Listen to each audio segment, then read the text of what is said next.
Hello, everybody. It's Christy again with Small Business Success Talk. Welcome to this new episode. I I say it almost every episode that I'm super excited.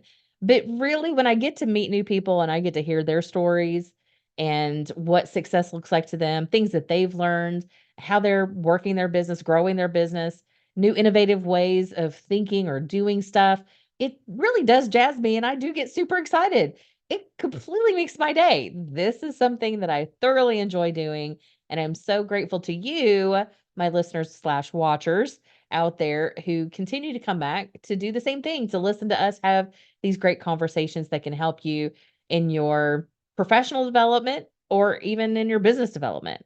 I do also want to I give a shout out to my local chamber all the time. One of the reasons because I'm a board member, and the other is because we are just that awesome. It's the Chamber of St. Matthews. If you are not plugged in as a business to your area chamber, you need to be. It's there. It's a built-in get to know people and to network with others kind of organization. Like tap into that so that you already have like-minded people around you. You can build that business support system. Today, I'm getting to meet somebody new. We got connected through a mutual friend of ours, and so I'm gonna shout out to Catherine, who's in Florida. She's her and her husband, her family are Disney cast members, but Catherine also has a separate entertainment business, and she's an author, actor, all that kind of stuff. She has Tiffany Epiphany out, is a book that has Tiffany Epiphany is on the spectrum, so autism book for children, so that they can see themselves in that child book. I want to have her on at some point to talk about all of those kinds of things and how to manage life while you're trying to manage business and enterprises as well. But today, the mutual friend, being Catherine, introduced me to Kimberly Faye Greenburg. Now, our local mayor, I didn't bring this up. Our local mayor in Louisville is last name is Greenberg, but it's not the same. Not the same, not related. But Kimberly, she's been working in theater, film, television for over 25 years. And claim to fame, she's the first and only actress to play leading roles in two off-Broadway musicals at the same time. I don't know if you all know what it takes to memorize one song, let alone a whole show, let alone two of them. Musicals. So we're talking song, dance, words for two musicals at the same time. That's an incredible amount of retention capacity in a brain to be able to then perform it. I mean, the girl, I was already impressed before I even met her. But she also has had numerous portrayals of Fanny Bryce, and you'll hear me talk about it in the episode. I didn't know who Fanny was. I went and looked her up on YouTube. I was like, "Oh, okay, she's, obviously an entertainer," but didn't realize to the extent of how she's been represented. Love to do more on Fanny because that sounds like a fascinating person as well. So there's a lot that's come out of this episode that I've been excited about.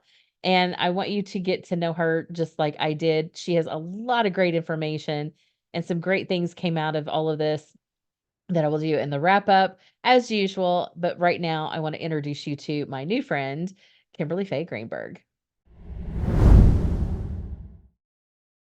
So, Kim, I'm very much looking forward to this conversation because we just got connected. Haven't met you. We haven't had a really in-depth conversation.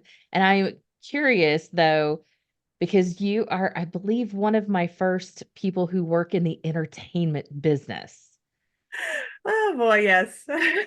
right? And it's a different target audience. It's a whole different world.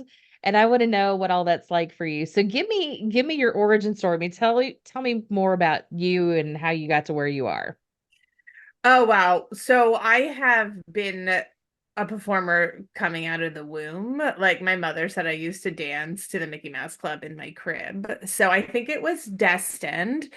I didn't start getting into it like till fourth grade when they start offering you, at least they did when I was in school, the ability to like play an instrument or perform Mhm. or do things like that. So that's kind of when that started kicking in. where I did chorus and violin and I did theater and did all kinds of stuff. Started getting serious in high school when I did a professional internship at a professional theater in Sacramento called Sacramento Music Circus. And I had already been doing some other more high level theater in my city, basically, like community theater, things like that.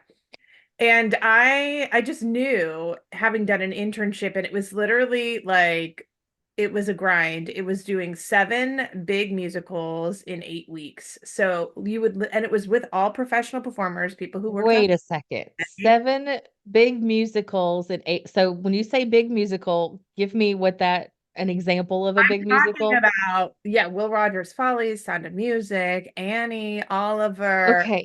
So Big 7 of those in 8 weeks. Yes, yes, true summer stock. So that's what they call summer stock, which is like you're knocking out shows really quickly, like rehearsing. So basically, a show would rehearse during the day and another show would be going on at night. And then the following week, it would turn over, where then it would be a new show rehearsing during the day and and then the show you were rehearsing the week before performing at night. So we were literally, it was like, I mean, when you say you learn how to be a theater person through summer stock, that is like true, like getting learning the That grind, is what it means. paying your dues. Like Yeah, that that is is paying real your dues work. in like 100-degree heat because Sacramento weather is very hot and you're doing it outside in a tent.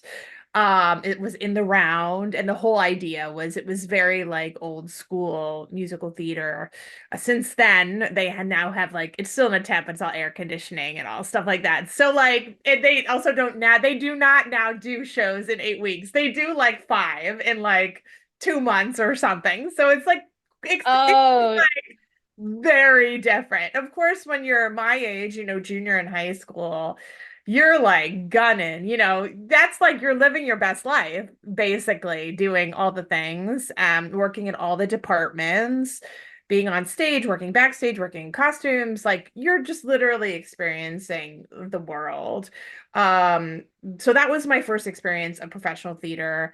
I did that for 2 summers. And then the following summer after graduating from high school, I actually ended up being promoted and I loved costumes and I was promoted to be their assistant wardrobe supervisor. Now, considering I had people under me who were full-fledged grown adults at the time, and here is me like this 17-year-old who had just like basically learned trial by fire, right?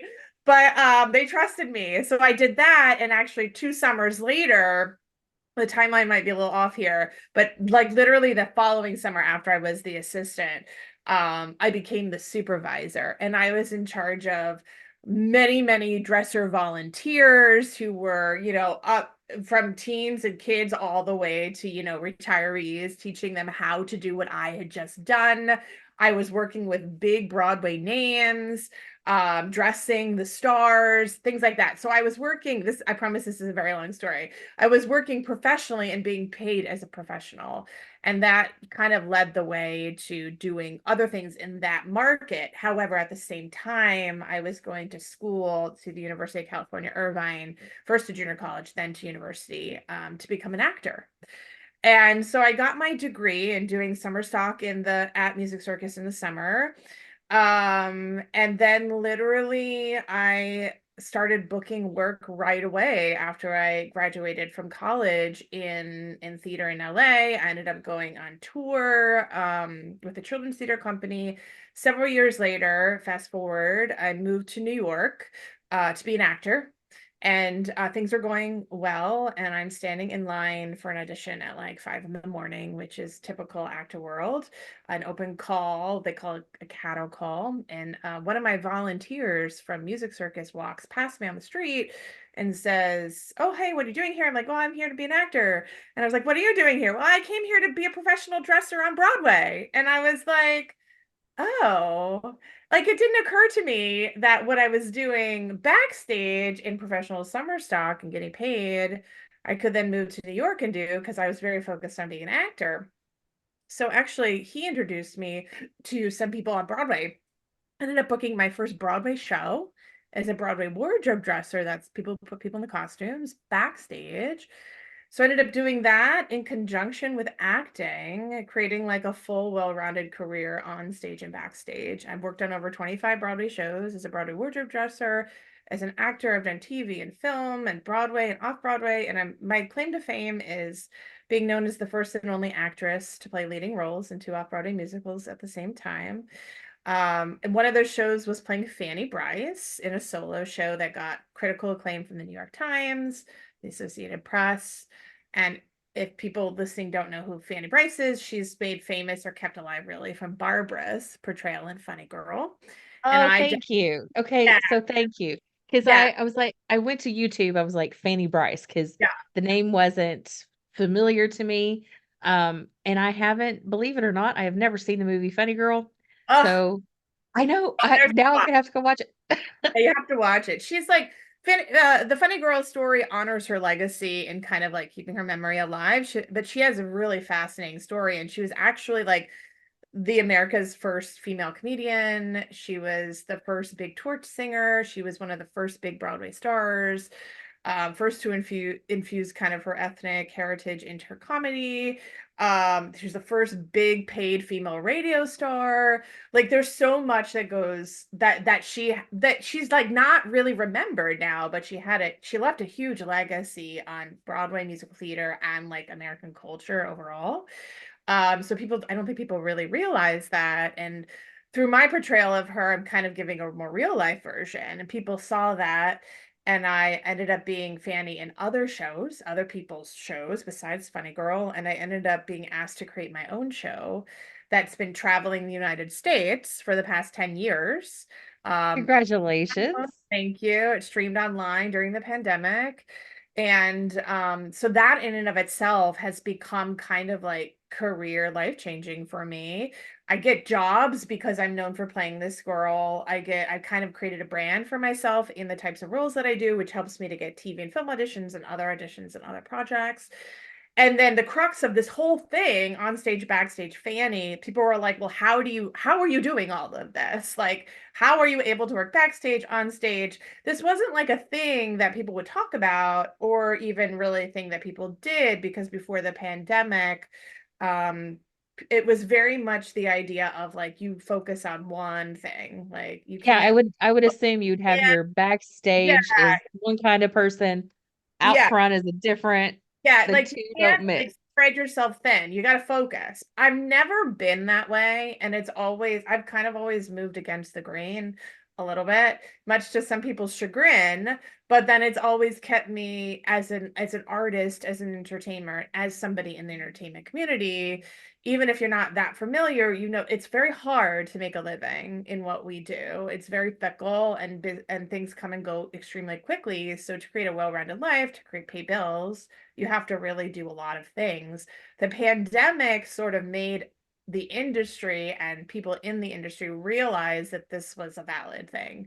So now in the past like 5 years since the pandemic, which is crazy, it's kind of been this long.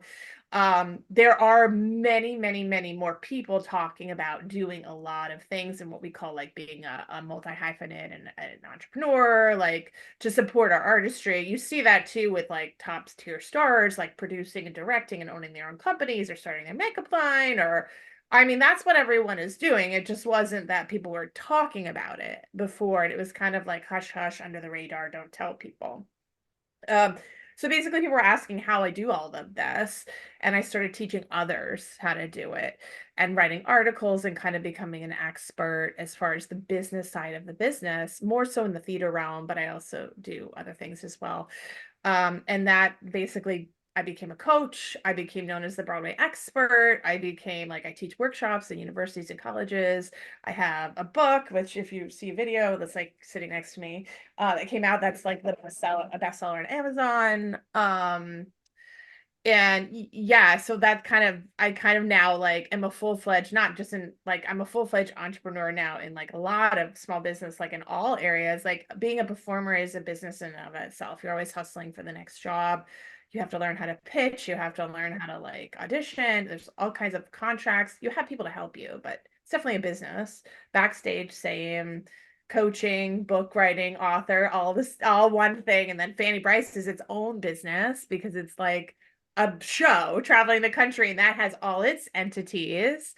And that's kind of I my origin story. I mean, what I'm hearing is that you are a creative entrepreneur, because Yes. that's what we do, is we don't stop at just one business. Yeah. Mama, even mom and pops, like, so if you have the family owned business, even it has its tentacles of different things that you're offering. I myself have two businesses in this show and a book, and all of we don't stop because we have ideas that we want to bring to life. We've just labeled it business, whereas in the entertainment industry, you guys have creative. Like, well, Yeah. how do well, let's Yeah. talk about that for a hot second, because everything you're doing has revenue generation with it. You have to have organizational skills to some degree. You have to be able to have some sort of a plan. You, like you just mentioned, you have to be able to pitch yourself. That's sales. So you have to know how to build a network. You have to know how to do what you do. Like all of the same skill sets that you guys do as performers, we don't realize we have to have this in business as well. Yeah. How do you have the bridge of that conversation with your people, that it's not just doing what you love because it's creative, but there is a business aspect to it? Do you ever have, and then flip side of that, do you ever talk to business people about how creative it can be? Yes. So yes to both. So it's an interesting conversation because the reason why I got into coaching, I mean, it kind of was like, first of all, I was answering a need. All of these things I was answering a need, like people are asking for. And I was like, oh, I guess I could do that. Okay, great. Let me try. And then it became something. The whole coaching thing, people were asking me for help, and obviously I was helping them. But it definitely is more difficult, and I still experience this, but it's also why I love doing it, because it's something that people in our business don't talk about. It's something they don't teach in school, especially for performers, is the business side of things. It is being talked about a bit more, and like on things like TikTok and stuff, I see people who are a little more inexperienced trying to teach people this. I mean, I had already been a professional for like 10, 15 years before I was actually teaching people how to do this. But like people who are like just out of school are teaching people. And I'm like, yeah, I'm not sure that's the best That's idea. Girl, But that is a whole nother yeah, conversation. that's a My whole women other owned business conversation. roundtable, But we just had that this past yeah, week. I'm like, that's a social media Yeah. thing, where Yes. everyone's trying to be an expert. But I feel like there are people now more so because of the pandemic who are performers who understand that they need to understand the business, because in the entertainment world, in theater, I can speak about, I mean, I've done everything, but really my crux of my career has been in theater. I mean, in order to stick out in a saturated market, which is, and it's extremely way more saturated as a, like as a business, like as a performer, your business, it's way more so saturated even now than when I started 25, 30 years ago, because of the fact that it's so much more easily accessible to people through social, through shows like Glee that have the musical theater element that became huge hits. And now, like, unlike when I was in school, there's all these schools that are focused on musical theater and getting BFAs, and like that, none of that existed. It was extremely small, you know what I mean? Like very, very small. um and now it's like this huge thing, and it's hugely competitive. Not only is it hugely competitive, but there are just not that many jobs. I mean, during the pandemic, everything shut down, so many shows closed, and it really hasn't come back around. So we used to have, again, say like 10-ish years ago and earlier, the regional theater market, which is where an actor would go to really make a living. You make a great living on Broadway, but that's also very fickle because a show could open today and close tomorrow. But like you could go in the regions, like in other states, and do professional theater and get paid for it. But now theaters have died. Do you know what I mean? Because there's Yep. just not that income, and people are not going to see shows. So anyway, the business side has become super important, because if you can't convince somebody that you're even right to get an audition to even be considered for a show, like you're not gonna, nothing's gonna happen. Like nothing, unless it's a stroke of luck, which is like very rare in our business. You know what I mean? So, and a degree will get you so far, but now everybody has the degree. Do you know what I mean? So it's really not going to make a difference. Um, so now, yeah, so I think more people are more willing to listen to the fact that they need to learn how to be a business person, and more people are open to it, but there's still plenty of people who are not, who just want to like kind of let things happen to them, which is again another like side of our industry versus like opening a business, or being classified as like a corporate entity or something, because it's not normal language in our industry for people to say, well, you're now a business person, you're now an entrepreneur, you need to understand that there are other things that come with it that are not fun, that are not Right. fun. And I taught a class recently. There are these thespian festivals that happen all over the United States, and I've been teaching at some of them. And like I just taught at one of them in New York, great kids, and super young, middle school, high school. And I'm like, this is not going to be fun. Like, this is not the fun stuff. Like, I teach it and it's fun, but it's This is like, necessary. this is just necessary stuff. And they're there because they know that and they enjoy it. But it's like you want to just be on stage. You want to just be singing. You just want to be like creating. So I will say, I don't know, I'm not sure if I've hit the nail on the head with the question, but I will say in the business that I'm in, it definitely is difficult. It's also to convince people to think that way. It's also difficult because in our industry, it's an industry where people don't have the finances to want to spend it to learn how to do things like that, which is also why I wrote a book, because I was like, the book is super helpful and super financially affordable for people to buy and get what they need. And like, I know I ate those kinds of books up when I was younger, and I wanted to then write something that like applied to now, but also didn't have the stuff that I had to learn kind of as I was throwing spaghetti at the wall. So, and I have the marketing brain that I've had for whatever since I was a kid. But so that's kind of how the book came along, to be able to like teach people that in a more accessible way, um to digest kind of on their own. But again, it's all challenging. When I go into like, now I teach too for in the professional world. Like I've actually taught at a couple of corporate conferences for like non-for-profits, and in those classes I'm teaching more of like, I have a presentations class, like presentations Broadway style.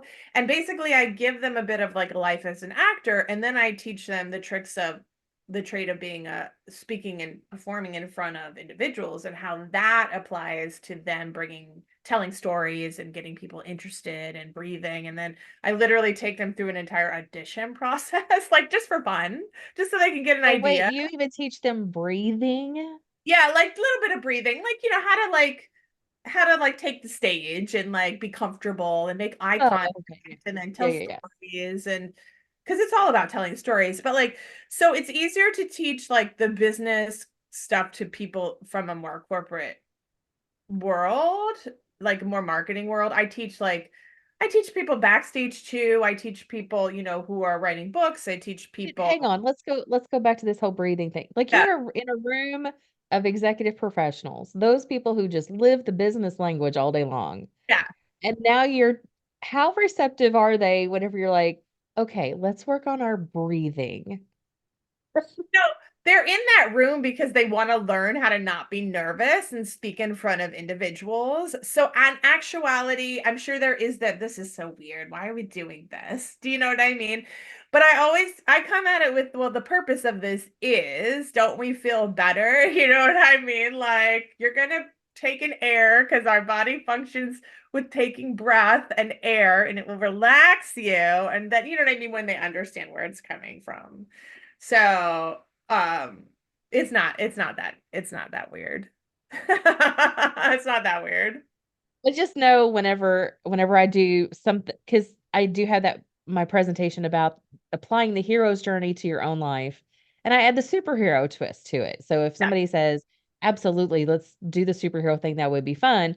But then I get in front of their audience and I see those people in the room who are like, this is childish and stupid. And why are we here?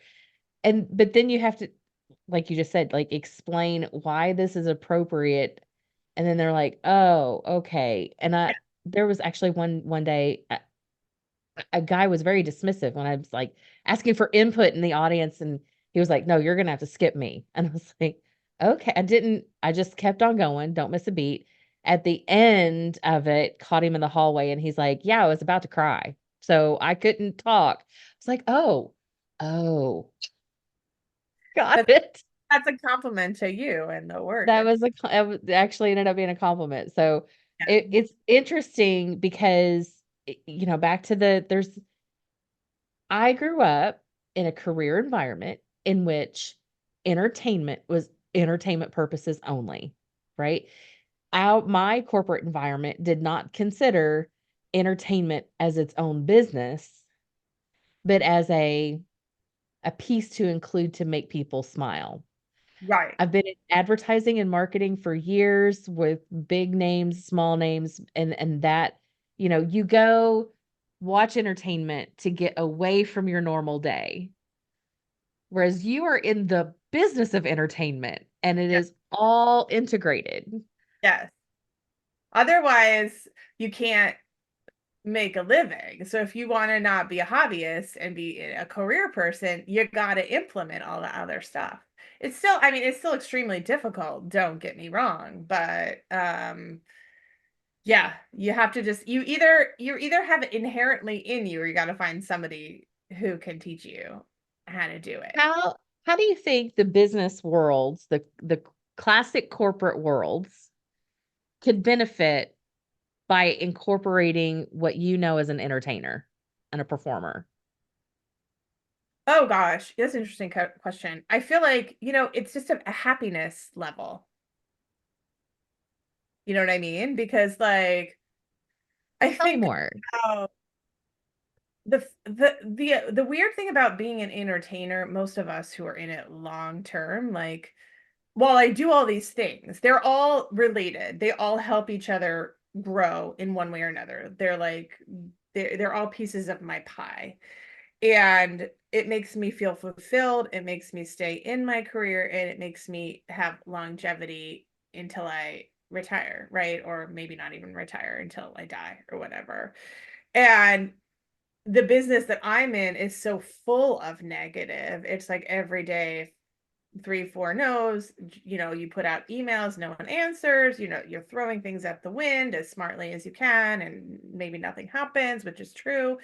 Um, but yet I still feel fulfilled and don't want to do anything else. I mean, you have your bad days, but like I don't know, the idea of entertainment in corporate world or finding those things with which help people like feel fulfilled is also getting out of your way. Do you know what I mean? Because the voices in your head, like the insecurities, like that can happen for anybody in any job at any level with whatever they're doing. And that helps too in like negating voices, like the weird voices in your head that could stop you from asking for the raise or stop you from creating the new thing that's going to be like the moneymaker.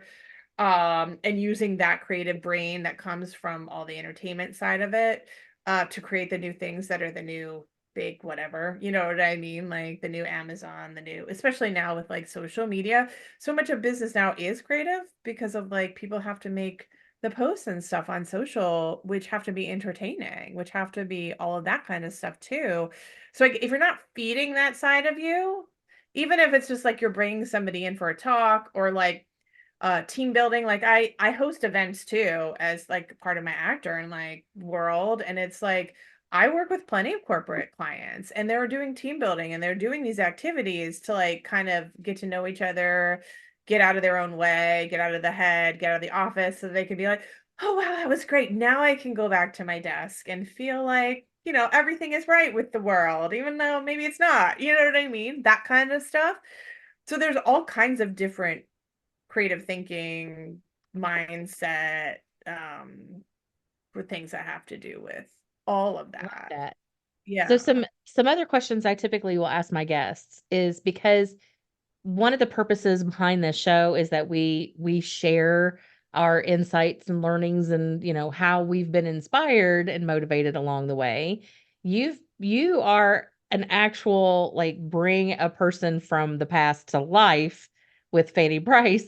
Has in addition to like I don't even know how to ask this. Was she or was it the character portrayed by Barbara like just some sort of influence? Did you accidentally fall into her being an influencer for you? Oh, that's a funny story too. So there are a couple things that go into that. Like I didn't plan this at all. It wasn't like something in my periphery. So first of all, I'll start with it was destined. Like there's something bigger happening because my middle name is Faye. I'm named after no relation, but I'm named after a great grandmother whose name was actually Fanny. So I already have it in my name. It Yeah, wasn't like had to happen. had to happen. But in high school, I was told by a teacher that she was my theater teacher, and she knew I wanted to potentially go into theater. And she was like, well, you should look at Fanny Bryce and Funny Girl because you look like her. Like there's pictures of her behind me. And like we look, if you put the pictures together, we look almost identical, which is very strange. But so that was kind of the first idea of it. But I also had my mom listen to Barbara growing up. So I was always exposed to a lot of her music because she sings a lot of Fanny Bryce tunes anyway on her albums. And then literally cut many years later, many years later, I'm professionally performing in Arizona in a production of Fiddler on the Roof. And the theater was like, hey, by the way, we're doing a production of Funny Girl next season. We would like to consider you for Fanny Bryce. Are you willing to learn the role? And then we'll audition. And I was like, great. So, me being who I am, being the business person I am, even though at that point in time, that none of that was even in my periphery, I spent a year like going down a rabbit hole about Fanny Bryce and kind of falling in love with her. In New York, I have all this stuff at my fingertips. Like I have research libraries, I have video and tape archives. Oh, hello, cat. My cat Charlie has decided to join us. And so I have access to all of these things, and like I kind of fell in love with her. The irony of this whole situation is a year later when I auditioned, I didn't book the job. So there was that entity to it. Now, then cut to like 6 or 7 months later, I get cast in another show called Danny and Sylvia, the Danny Kaye musical, which is playing Sylvia Fine, his wife, in a bio musical off Broadway. And I'd already kind of been affiliated with this for a little bit of time in another entity of it. And someone in that audience saw me play the part and was like, I have this one woman Fanny Bryce show. Would you be interested in workshopping it to potentially perform it later? The irony of like that, it was like not lost, not the irony, the synchronicity of that was not lost on me. So I ended up learning her for this show, which was like an entire 3 hour solo book musical with like 40 songs, some crazy absurd thing. Wow. And I did it for a year, and then I workshopped it. It was going to open off Broadway to kind of give me the accolade that I have now. And then through a crux of things happening, I almost didn't open in that show. There's drama associated with that, which I won't get into here. Then I did open in the show, getting my accolades, getting the rave reviews from the Times, Associated Press, and then everything else started happening. And honestly, this woman, she taught me so much about myself. She's literally kind of made my career in many ways. She helped to brand myself as a performer, which has gotten me other things, and I'm just extremely comfortable like just playing her. It's just very natural. So it wasn't like anything that I foresaw, but I kind of just followed like the universe, and everything kept like thinking it wasn't going to happen. Like all these things were like, okay, great, you know her now. It's not going to happen. You didn't get cast. Then you workshop the show, and that almost didn't happen. Then you open it, and there's been all of this, and I just keep thinking like, oh, she must be upstairs somewhere, like shining bright. It's very weird. Like I kind of I believe that she's out in the world somewhere, like you know what I mean, like somewhere else watching over me as like my little angel on my shoulder. But like because the things are too synchronistic to have not There's like other reasons behind Right. it. Um, So right. And who for those of you who listening on a podcast, you now hear a cat sitting on my lap, purring very loudly. So hopefully some very of you very content. know. I can't control this one. Anyway.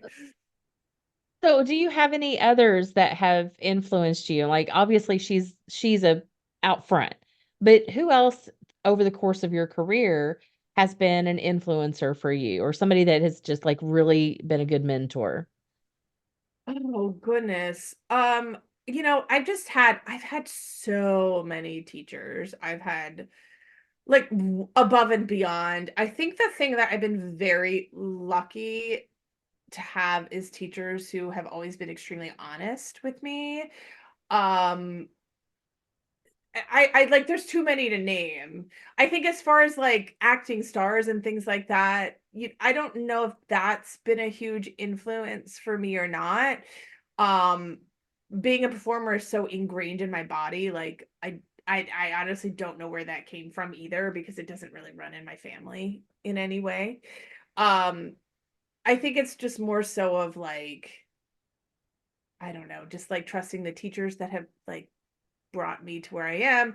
And then I too I'm always trying to learn. So even like in fourth grade, I was reading the trade magazines that existed for the business and I was trying to teach myself things. And like, at that point it was all encyclopedias and I would look up all the encyclopedia stuff. And like my mother used to be, I was literally telling my mother how to make my resume at like fourth grade level when I was in fourth grade. So like, it's just, I don't know. And I don't know where it comes from. It's so weird. I mean, I know who I would love to work with. There are so many people, but like, I don't know if I would consider them a mentee, except for the fact that I have the ability to look at all these people's careers on the internet and go down rabbit holes and find out who they learn from and what their ideas are. I And call them my virtual mentors. I have a yeah, lot of those. They yeah. don't have a clue how much they've influenced me, but they have. Yeah, and I will say like a lot. I listen to business podcasts. I read business books. I'm very much like just such I'm a learner, especially because I nerd out about the business and marketing side of things. Um, and I like telling people that kind of stuff. So that and then watching them succeed, that makes me extremely happy and motivates me to continue. There's so much of that too that has been a huge influence on me. So yeah. Over the years, what's been the best piece of advice you've gotten? Oh, the best piece of advice I've gotten, and then I pass along. And I don't know if it was something even I made up or somebody told me. I think people have given me this in different forms, and I kind of now say this, which is there are no rules. There are like in our business, there are no rules. There are ways that you can do things to make things happen potentially. There are certain foundations set in place to help make different processes easier. But at least in my business, there are no set rules about how you go about getting a job. So again, being savvy in thinking about you as a business or your entity or your creative entity or your endeavor, your book or whatever it is, even a corporate entity about what serves you without, okay, I don't know if you can cuss on this podcast without, Yes, you without, can. without looking like an asshole.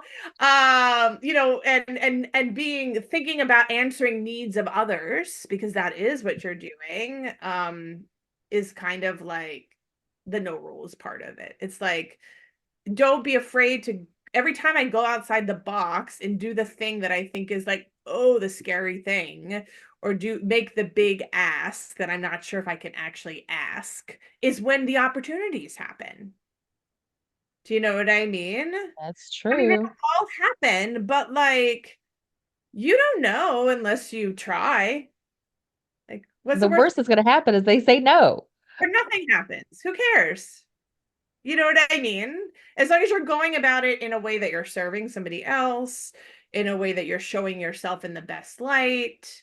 So it's not like an entitlement to it. It's like you're literally, you as a human, as a creative, as a business, whatever it is that you're offering is fulfilling the need of the other person. In which case, the other person is going to be like, oh my gosh, you solved my problem. This is amazing. Of course.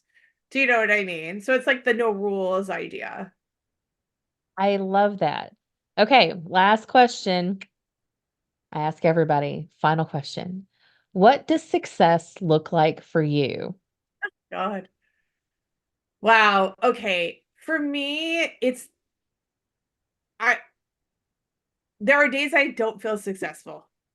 There are plenty of days, but I think it's a longevity to it because I can't see myself doing anything else. So the fact that I'm still here doing this after all these years, I think that's a success factor.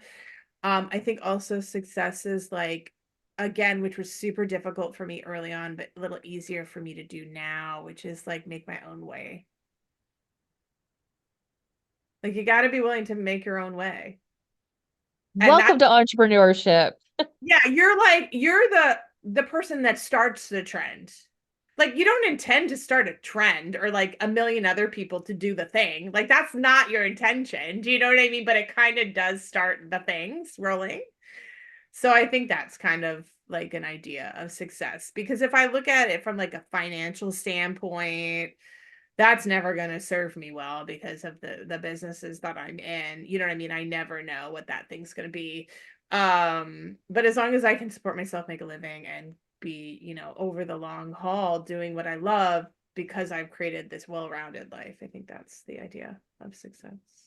I love that, Kim. I thank you so much for your time today, sharing with us about the entertainment business, your own story, life lessons. I love it. I thank you so much for it.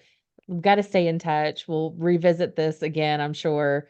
Any last thoughts, comments before we hit stop? No, I mean, if anyone just wants to reach out or look me up, just type my name into a Google search and you'll come up with everything. I'm very easily findable. And we'll include all your information in the show notes for sure. So Yeah, but awesome. I just like, I don't know, just be try to be fearless, try to be a little fearless, as fearless as you possibly can to achieve the things that you want to achieve, and don't let the naysayers propel any of your decisions. I think that's all I want to say. Well, I appreciate that today. Thanks, Kim. And thank you for having me. This was a pleasure.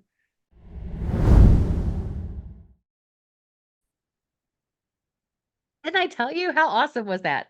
So I love her energy. I told her in the green room afterwards. Uh, she was like, "Oh, I may have gone on too long." No, it was perfect because she was actually answering questions before I could even ask them. So it was such a great conversation and such a great learning time because what I'm hoping that you guys also got out of it that I kept bringing back to a little bit was there is a bridge between being business and creative. And in the world that we are in right now, you need to be able to tap into both of those things so that you can move your business forward.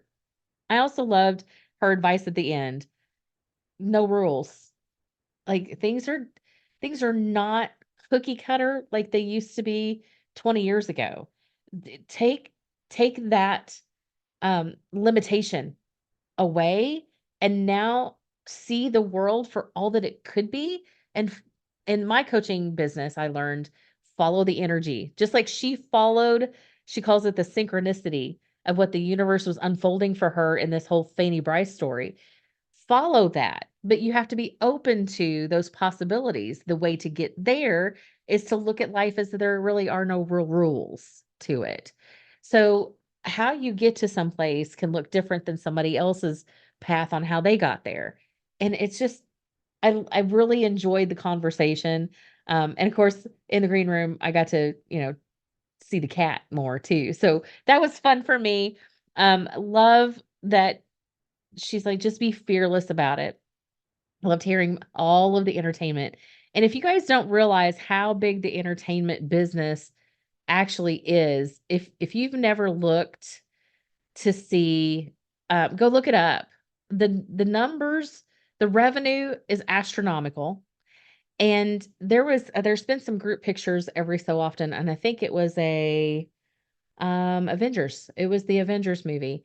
When they pulled together the group picture at the end of everybody involved in making that movie happen, There's close to 1,000 people just in that picture because they were on site that day to be part of that picture. If you've ever looked at the credits at the end of a movie, thousands of names. All of those people are making a living by doing the work it takes for you to be entertained for a couple of hours. Move that to live entertainment. So that's just TV, movies, but consider live entertainment like what Kim is doing in musical theater.